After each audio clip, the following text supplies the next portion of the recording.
Hey, what's up YouTube? So today we're going to do UFC 223 Brooklyn, Khabib Nurmagomedov, and Max Blessed Holloway. So, what a crazy turn of events. Like, what the heck? I have tickets to this fight. I'm going to New York. I've already blown a bunch of money on this.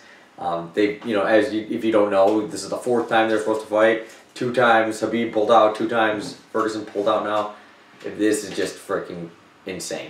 So we're going to go through the whole card. We're going to start all the way down at the bottom, work our way up, and yeah, we're going to go from there. So first fight, we got the other crazy Russian. We got Zabit. I'm not going to say his last name because I don't want to offend him. And Kyle Bochniak. And this is going to be a pretty good fight, but I think Zabit's going to murder him. I've seen this guy fight. He does, just like his body type though, if you look at him next to each other, like on the fight picture, like Bochniak just looks way more muscly, and he's got a bigger head, which usually you don't get knocked out as easy. Like Zabit's got a kind of a smaller chin. He's really, but I mean that guy looks, it looks don't mean anything, in fighting. It means nothing really. This guy's a straight killer. I've watched him fight, and his submissions, his wrestling, his ground and pound, his stand up, he's really good all around. So I'm gonna go with him. I'm gonna say first round TKO. Yeah, I'll go with that. That's kind of a little bit presumptuous, but I'm going to go with that. Okay, next, on the Fight Pass early prelims as well, Devin Clark versus Mike Rodriguez. Now, I don't know if I've seen either of these guys fight, so I'm going to go off their records here. We got Devin Clark at 8-2 and Mike Rodriguez at 9-2, so pretty much exactly the same. It looks like Rodriguez has a much higher knockout ratio.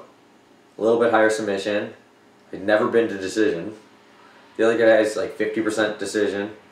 I don't know. It could go. This is really, I don't know. But based off Rodriguez's never been to decision, he's one of those guys who's either going to get knocked out or knock the other guy out. So I'm going to go for him. I mean, even if he doesn't get it, I'm going to be rooting for him just because I like the style of fighter. So I'm going to hope he gets a knockout in the second round. That's why I'm going to go with him. Okay, now we got more on the prelims, but we're going to start getting to the bigger names. We got Ashley Evan Smith and Becca Rawlings. Now, this is a very interesting fight. But Rawlings is an exciting fighter, but she's like, I mean, look at her record. She's 500. She's 7-7. Ashley Evan Smith should be able to take her, but you never really know. Experience-wise, Rawlings has got a lot more fights. But this could really go either way. But based on the fighters, and just the style, I'm gonna think someone's probably gonna end up getting submitted in this fight or TKO or something. So I'm gonna say third round submission. I'm gonna go with Ashley Evan Smith. I think just a little bit better of a record, and I don't know. I guess maybe I'll take that over the experience. Yeah, I've seen them both fight a bunch. I'm gonna go with Ashley Evan Smith. She's a little cuter too. So, okay, now last fight on the prelims, we got Alex Caceres and Artem Lobov. If you don't know Artem, he's got like this big thing on the internet. Like all the people always joke that he's like the greatest of all time because his record is horrible. He's like 14-14-1, and then Caceres isn't that much different. Caceres is 13-11 and 1 no contest. So they're both right around 500. Artem trains with Connor, and I hate Connor.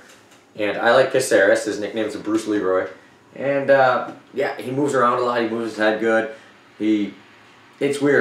Artem just, stands straight, and he's like a punching bag, and then he throws a couple big ones, but he eats a lot of shots. But Caceres fights actually more like Connor than he does, and he trains them. Totally weird. But Caceres is a lot more flowing. Caceres is kind of like Tony Ferguson if he wasn't as good.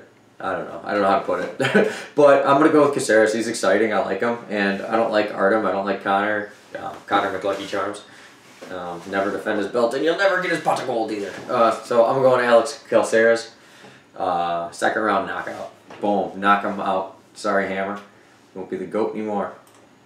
Okay, now we're going to go to the Fox Sports 1's prelims with Evan Dunham and Oliver Mercier. No, well, it's like Aljamain Mercier. I just didn't want to mess it up. The Quebec kid. But I really like him. He's a very exciting fighter. He's one of those guys, too. When you see him in, clothes and his glasses, he's like Peter Parker. You know, and then he takes his, he's like, oh shit, this guy's huge.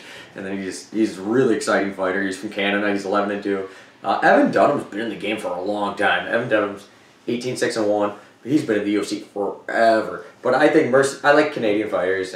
My mom's Canadian, and I don't know. I just think he's, I don't know. I just feel like Mercier's like one of these guys. He's gonna be coming into his prime here pretty soon.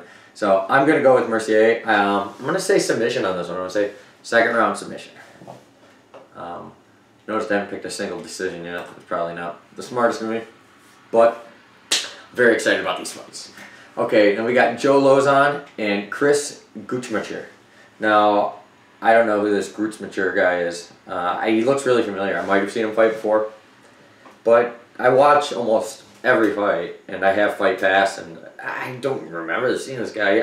He's probably been in the UFC before. I don't think this is his first UFC fight. At least that'd be pretty bad if they're making him have his first fight against Joe Lauzon. Because Joe Lauzon's pretty good. He's one of those guys. He's kind of like a gatekeeper now, but he's really, really good. Like, he's beat some really good names. His jiu-jitsu is just sick off his back. And he's got decent hands. He eats too many shots sometimes, and he's got a questionable chin. But his ground game is awesome. He's a very intelligent fighter, very good fighter sense. Been around the block. I'm going to go with him. I don't know, this kid, 13-3, almost 50% knockouts. I mean, that's pretty good. But I don't know. I think Lauzon's got more tools, and I think Lauzon's got. I'm gonna go Lauzon decision in this one.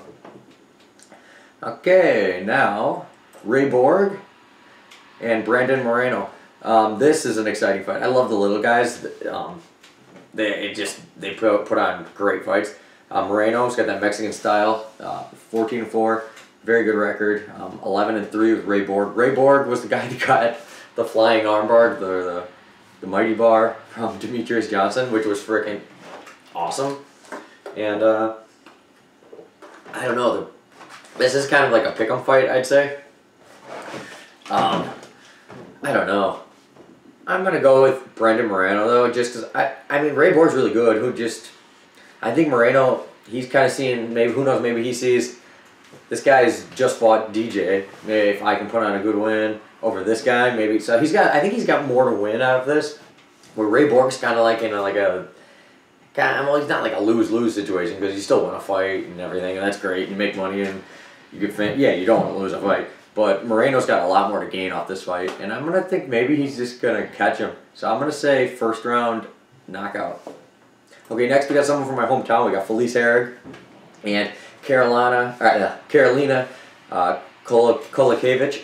And this is a hard fight for me to pick because I really like Karolina, but Felice Herrig's from here in Crystal Lake, so I'm gonna have to go with her. And her jiu-jitsu is really sick. I think she's gonna submit her. Maybe I say second round submission, maybe a triangle.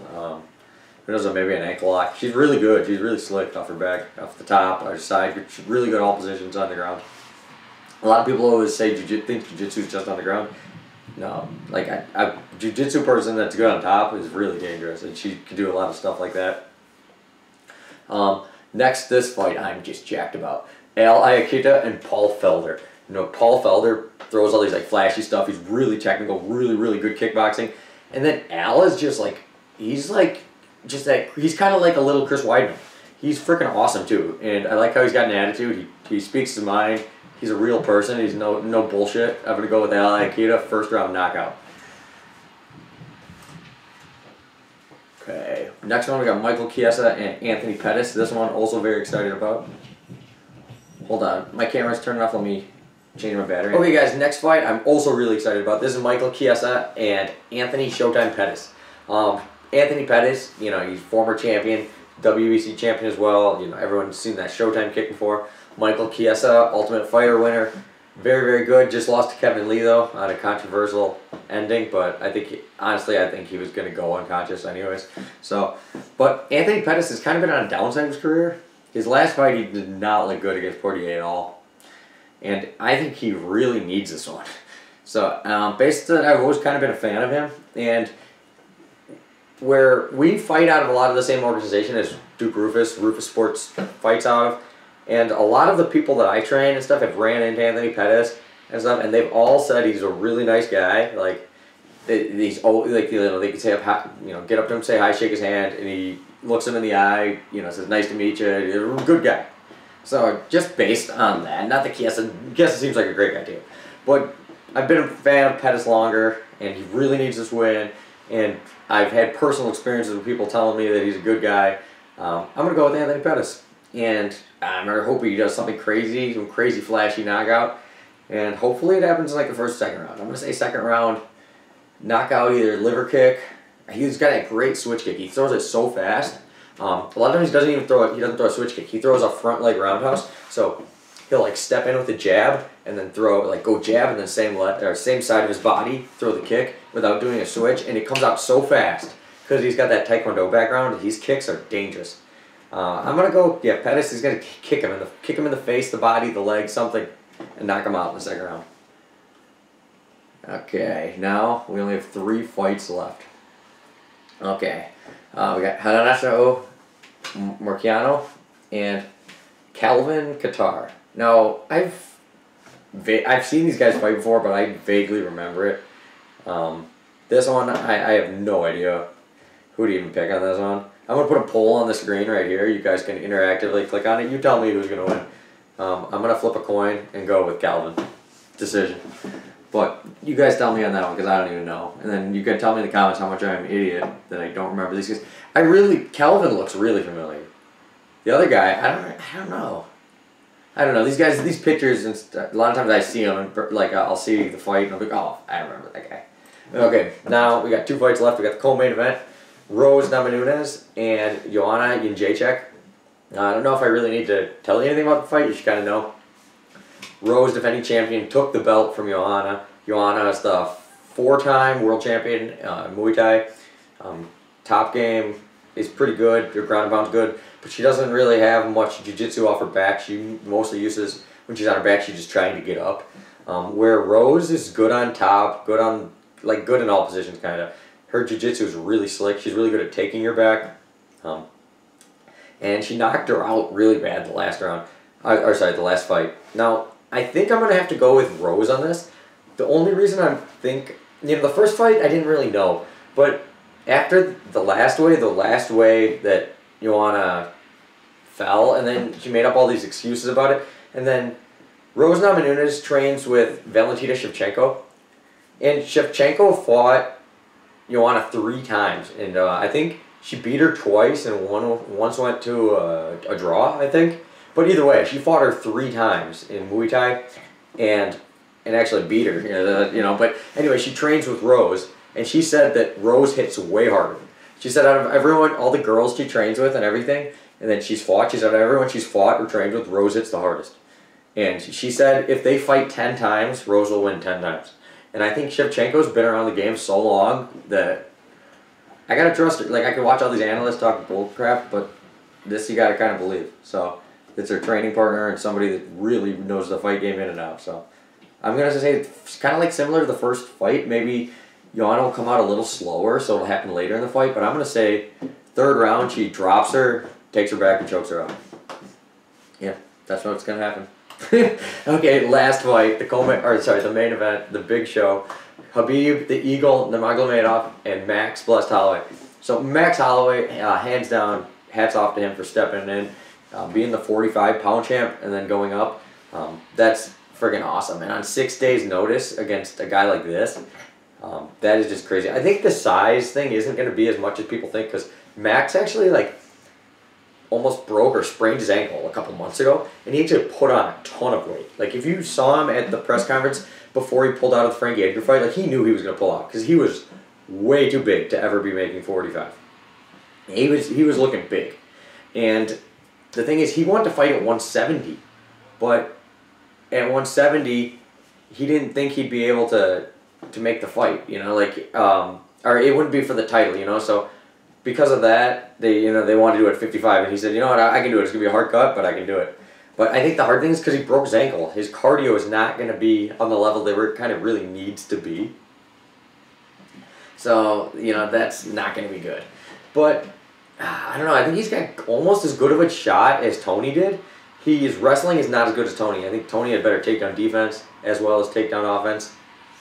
But I don't know. Max has some. He's got better hands. I think. I think he's got a good chin. He keeps his chin down.